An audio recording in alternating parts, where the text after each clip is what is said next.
Hello, welcome to our podcast. And today's topic is healthy habits, Yeah.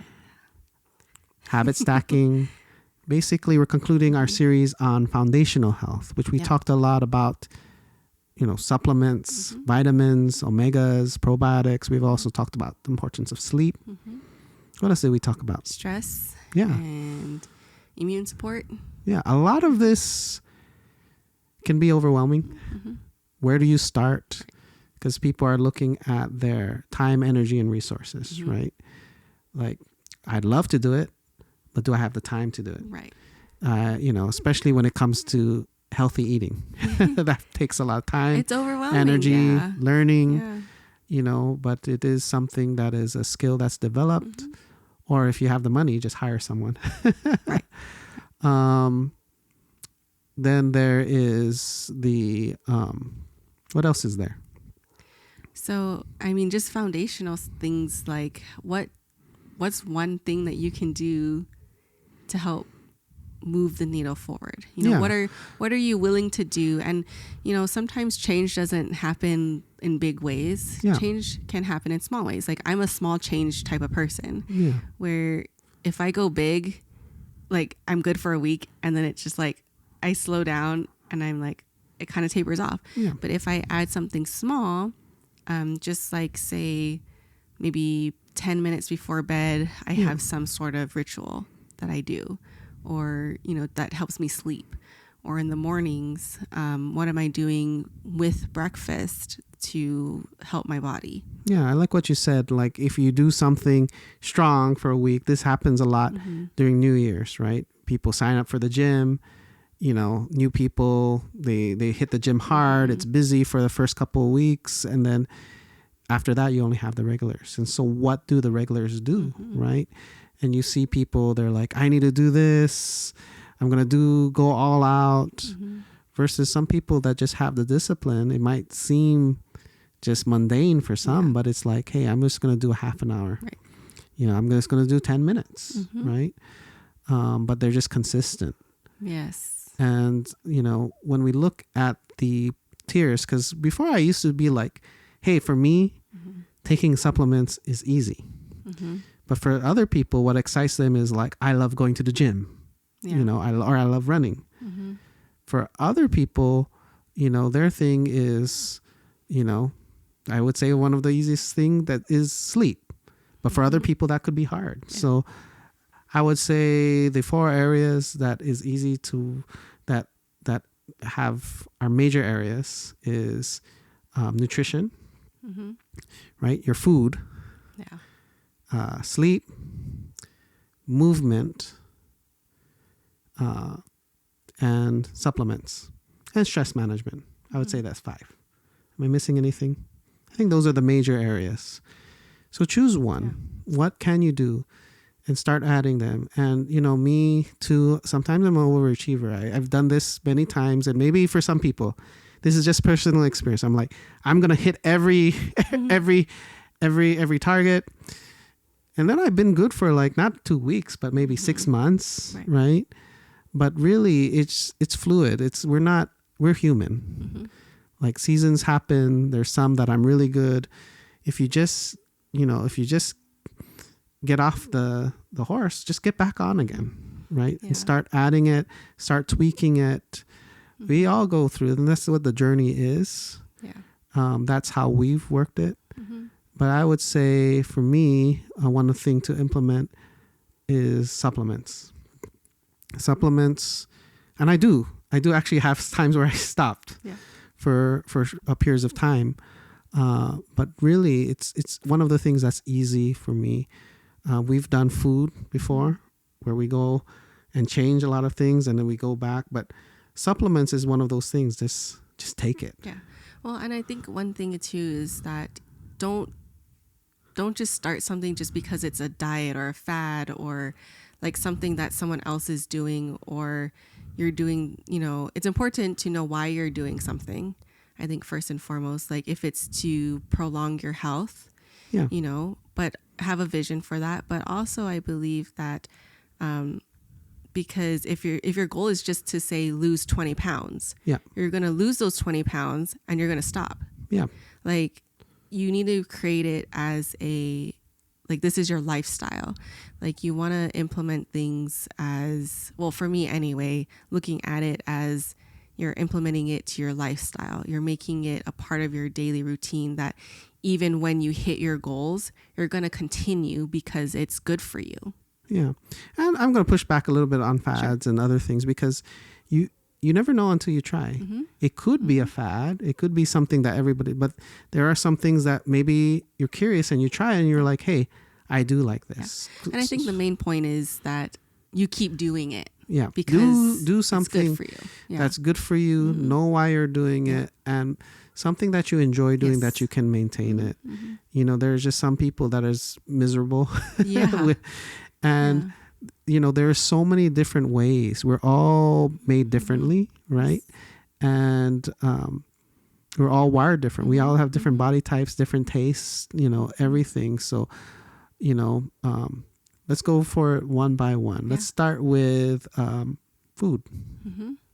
Food is one of the hardest things. And it doesn't have to be, because even our idea, because we've done it all. We've done keto, we've done intermittent fasting, we've done plant-based, we've done restrictive, right? Gluten-free, dairy-free, sugar, you know, we've done all the things, all the different substitutes, all of the things. Now we're back at a moderate. Yeah. I would say moderate. It's allowed us to have more of a social life, especially when we have gatherings.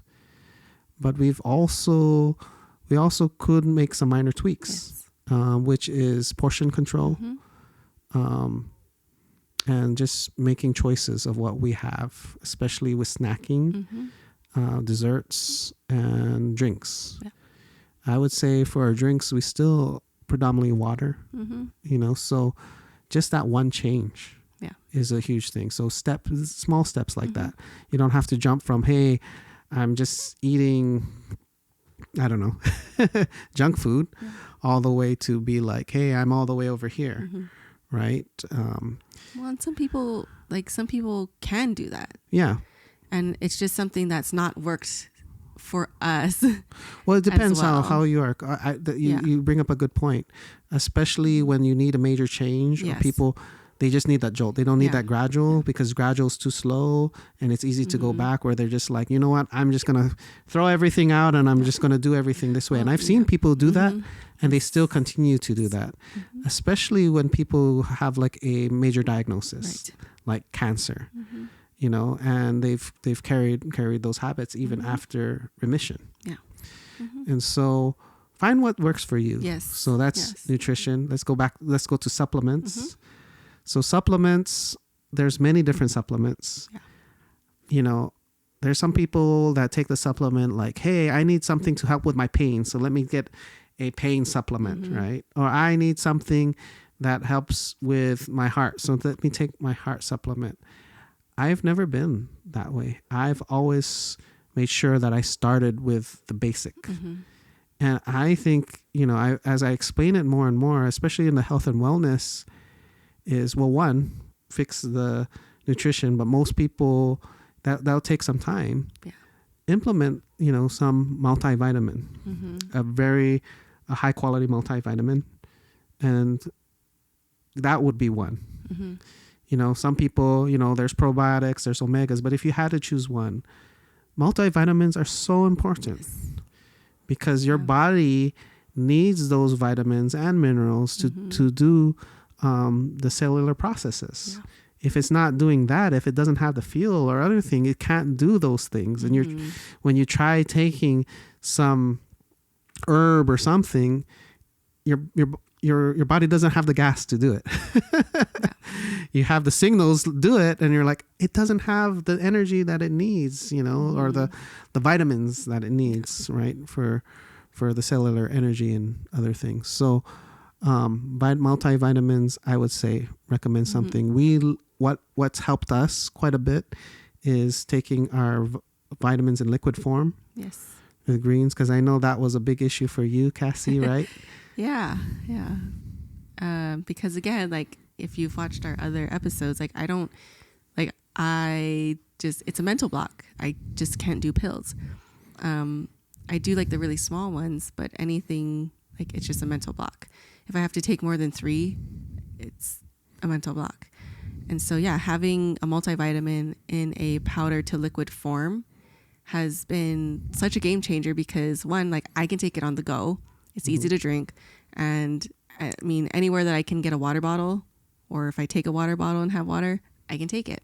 Yeah. And it comes in small sachets.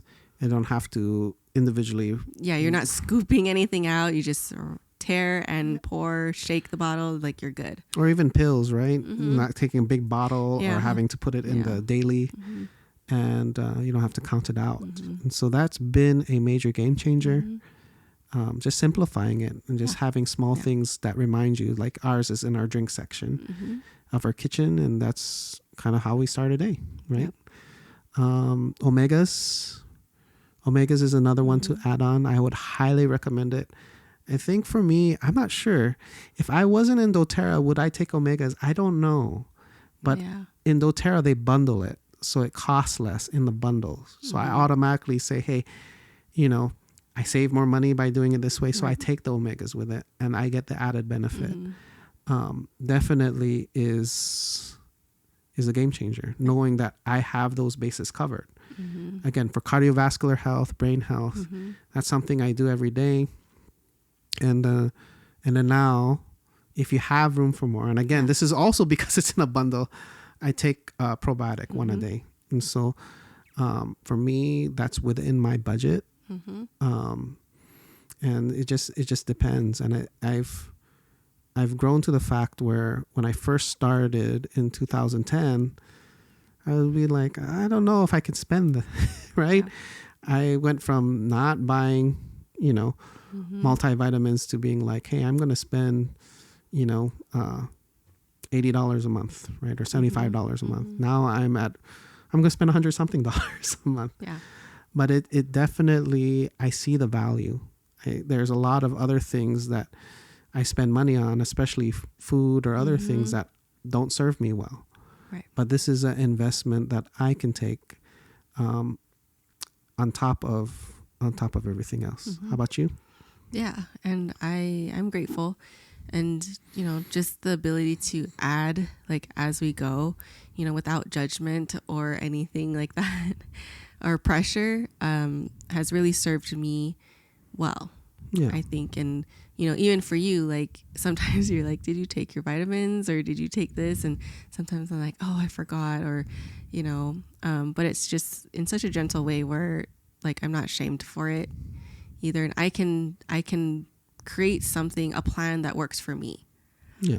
So for me, if I want to just take my multivitamin and my omega, then I'm good with that. Of course I do take more. I do take the probiotic as well. And I do a bunch of other things, but just having the opportunity or the option, not opportunity, but the option to create something that works for me and for my body, for my needs. So I went over the first one, which is food, which can take time, energy, and resources, but there's easy ways to kind of start that journey for changes. We went over supplements, which is actually basically, it doesn't take that much time or energy. It's mostly resources. Yes. And it can be very affordable depending on your budget. Yeah. Next, I want to go into sleep, which for different people, what I like about sleep is it shouldn't take much resources. Just go to sleep. But for some people, they might need some aid to do that. Yeah. It might take some intentionality and effort. For some people, it's just very difficult because of their home life or work life or workload. And, but that is something I think, we just have to focus on intentionality. Right. There's a whole podcast that we did on it because it sounds easy, but it also can be very difficult. Yeah. But that is a place to start too. You're like, I'm not ready to buy supplements.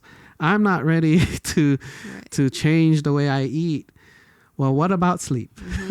Can you make sure that it's not only the length of time, their studies show that if you are consistent, if you can do the same sleep and wake up every day, that would dramatically change your life. Yeah, and the quality, like you're not waking up every 2 hours. Yeah.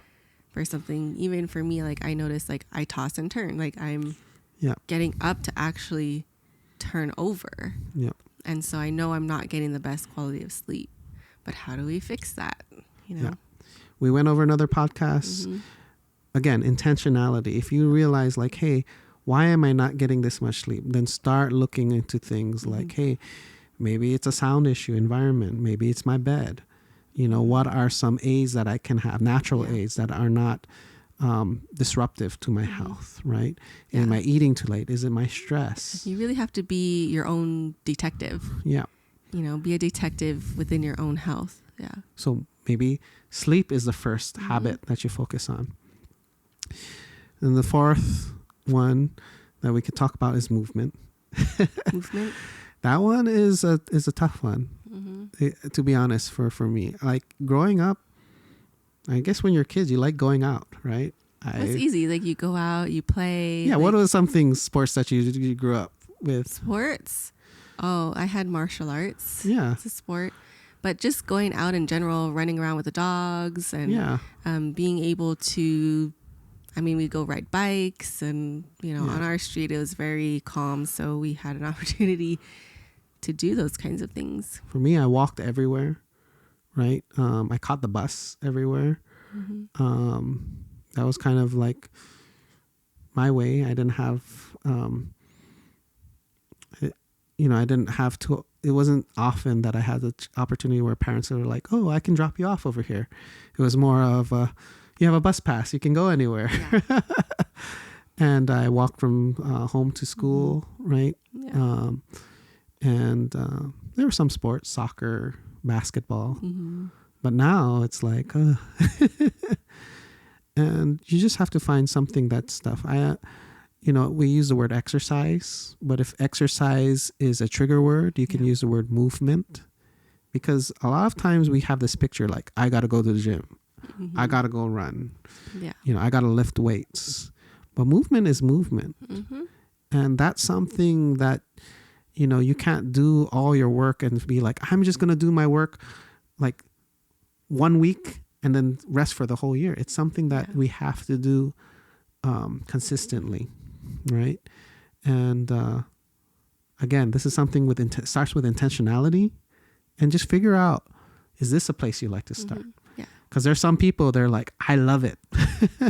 And I do love it. Once I get into it, it's like, I like the results that I get. I would like to address, so this is something that takes time and energy, not necessarily resources unless you get a gym membership, but there's a lot of ways you can do it without spending any money. But it doesn't have to take a lot of time. It can take, 15 minutes or half an hour. I think one of the things is just doing it with energy. I want to mention this because it does take energy. So people are like, I'm so tired the whole day. I don't even have the energy to exercise or to move or to do this. And I know that if you are the type to exercise or to move, this to be true. It's actually the opposite. The more you do movement consistently over time, the stronger you get, the more energy you get. It works opposite. You think like, this is going to take away energy. It actually gives you energy in the long term. It makes you stronger. And it's not, a lot of people is like, oh, I exercise for weight management. It's not, if you're only looking at that, there's just so much more. There's cardiovascular health is a huge one. Some people are like, yeah, I lost 50 pounds, and that's great. Yeah. But your cardiovascular health still requires movement, to improve it even more, right? We also have flexibility in injury. People get older, they get pain, and every time they go to a physical therapist, it happens just to a sedentary lifestyle, right? And that didn't happen overnight. That didn't happen in a year. That happened years of years of years of years. And so even just talking about this now is reminding me, you gotta move. We got to figure a way out. Yeah.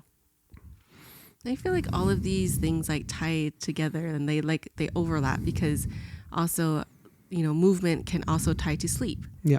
Because if like there are days where I will admit that I do nothing.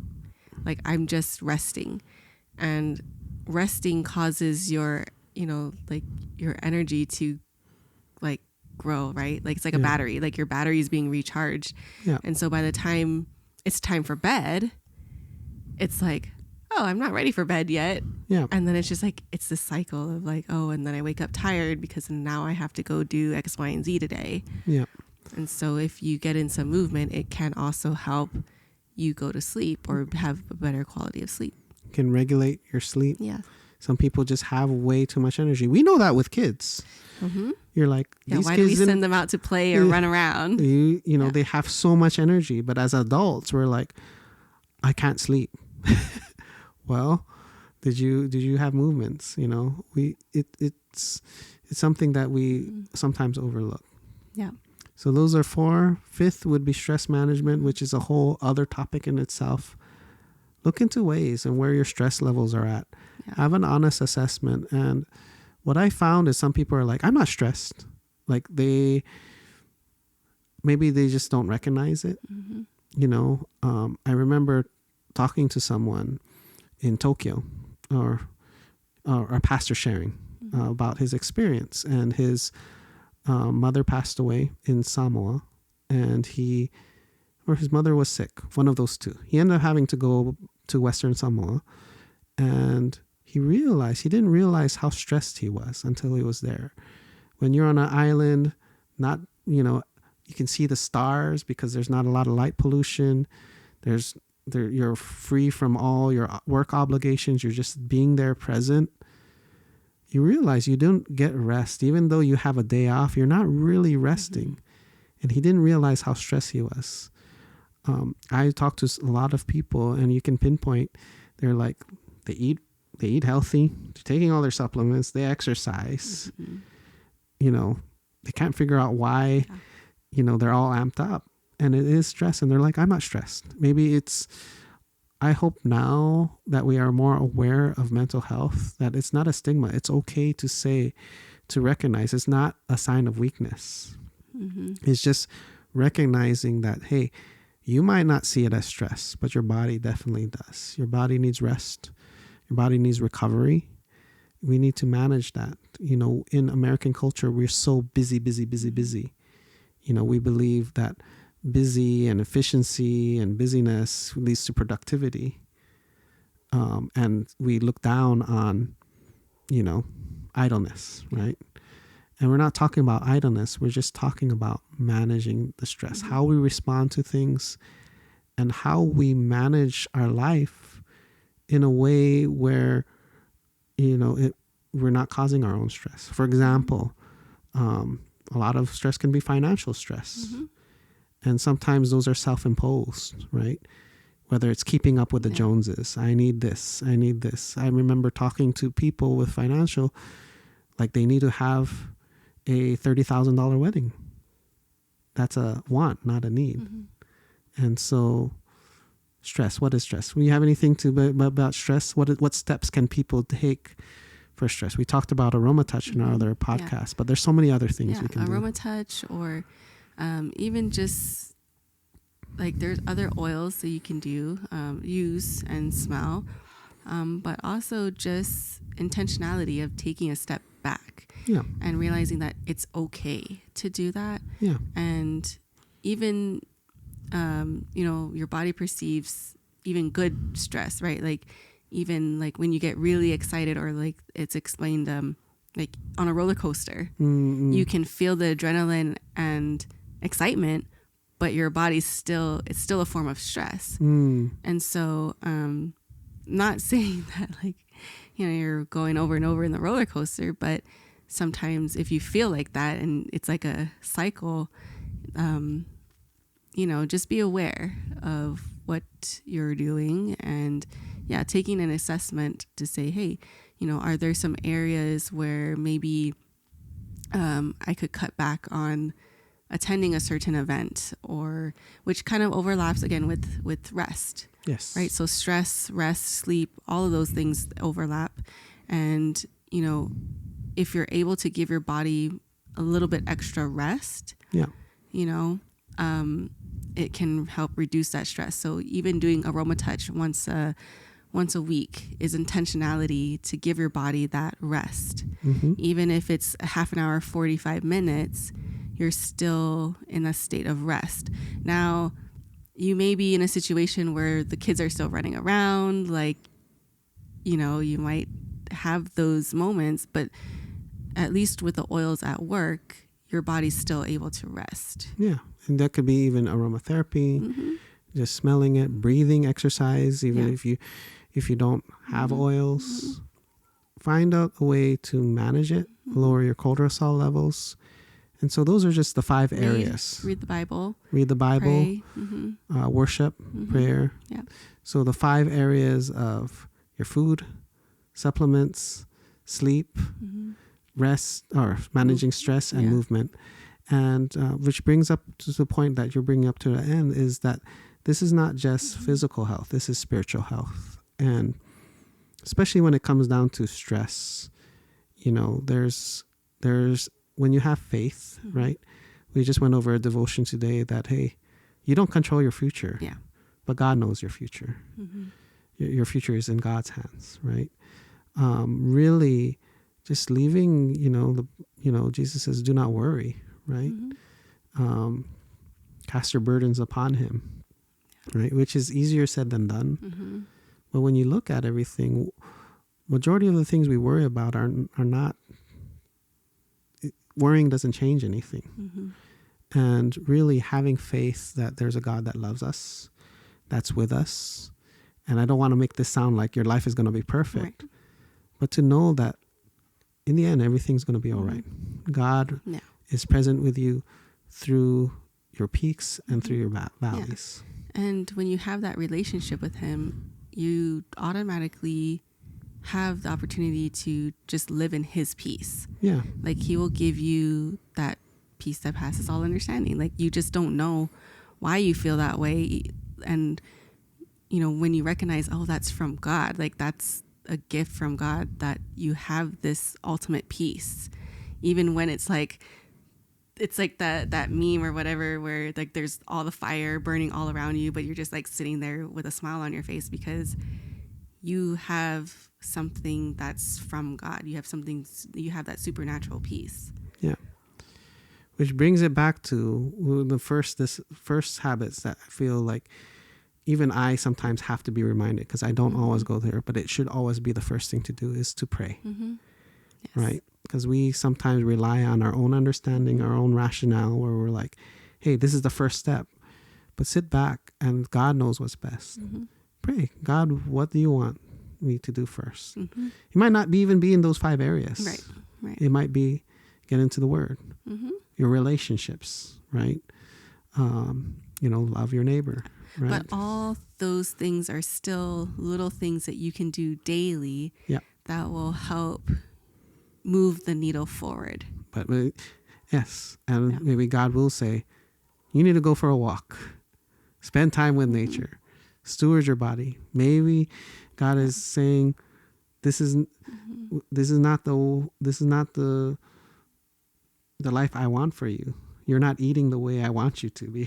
It could be that. And God can speak to everybody in their different seasons, but the whole point is that whether it's your physical health or your spiritual health, your mental health, like it's still your health. It still has to do with wellness, and even just spending time with God is moving the needle forward to where he wants you to be in your physical health, your spiritual health, your mental health, right?